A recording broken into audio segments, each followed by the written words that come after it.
Alright, Intro to Cal. Today we're going to talk about Lesson 8.5, Counting Principles. Below are your objectives. We want to solve simple counting problems, use a fundamental counting principle to solve more complicated counting problems. Those are the first two things in the video, and then the last two are use permutations and combinations to solve counting problems. Let's go ahead. Our first example. So these slides are all located in It's Learning if you would rather just print them out. If you want to pause the video and write this down, that would be a great idea. It says 8 pieces of paper are numbered from 1 to 8 and placed in a box. One piece of paper is drawn from the box. Its number is written down. And then the piece of paper is returned to the box. Then a second piece of paper is drawn from the box and its number is written down. Finally, the two numbers are added together. In how many different ways can a sum of 12 be obtained?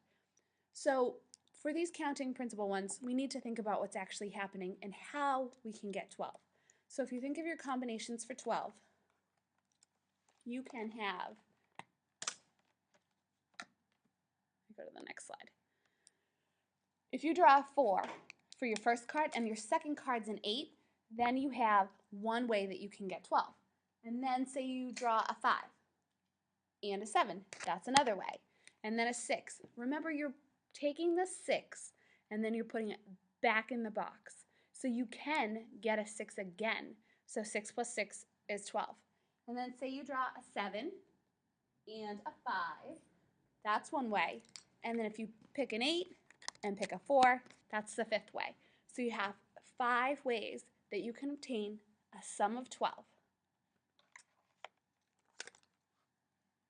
This is called with replacement.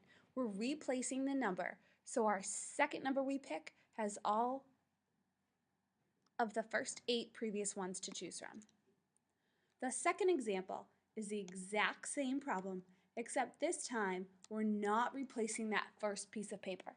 So say you pick out a 1 for the first time.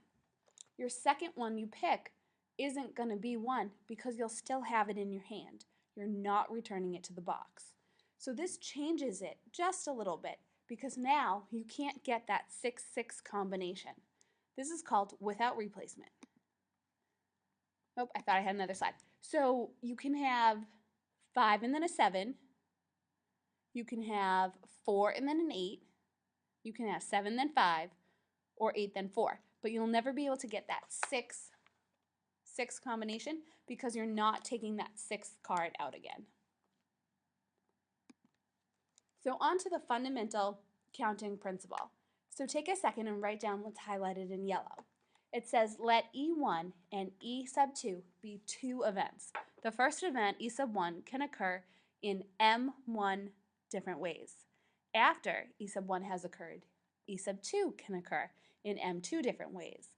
The number of ways that the two events can occur is M1 times M2. Let's look at an example for this. My board isn't lighting up, so I'm trying to play with it as I go. All right, let's see. So we have example 3. It says how many different pairs of letters from the English alphabet are possible? So pair, that's 2. So you're looking at 2 events here. You've got the first event, which contains all 26 letters of the English alphabet. And then your second event also contains all 26 letters. So if you're looking for how many different ways or different pairs of letters you can get from the 2 events, it's going to be 26, your first event, all the possibilities, times your second event, which is 26, all the different possibilities. So 26 times 26 is 676. So that's 676 different possible pairs that you can make. Example 4. How many different telephone numbers are possible within each area code? So note, it's important to understand that area codes don't begin with a 0 or 1. So that's in this spot right here. So if you think of a 10-digit number, like the schools, 508-376-7010, you've got 10 numbers there that you're dealing with. If you think of the digits that can fill each of these slots, you have 0 through 9. So like, let's go here. Right here, 0 through 9. Here, 0 through 9. So you have 10 possible digits to fill all those spots.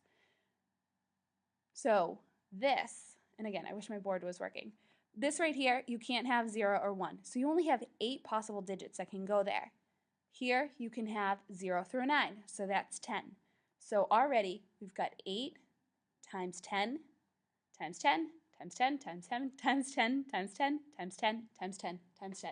This is a dash in your number system. It's not a subtraction sign. So if you were to multiply 8 by all of those 10s, you would get 8 million possible telephone combinations. All right, so that's the end. You've got to try this. You've got 2 problems. The first one is, in how many different ways can a computer generate a pair of integers whose sum is 20 if it only has the number 1 through 15 to work with? So that's kind of like the piece of paper with the 1 through 8, the sum of 12 question. And then the next one is, in Massachusetts, each standard automobile license plate consists of 3 letters followed by a 4-digit number. So think of a license plate, think of all the spots that each of those things holds. It says how many distinct Massachusetts license plates can be formed. So that's just like the telephone number one. Think of how many digits, how many numbers you can have possible in each slot, and think about how many letters you could have in each slot, and then multiply them all together. All right, can't wait to see you tomorrow. Bye.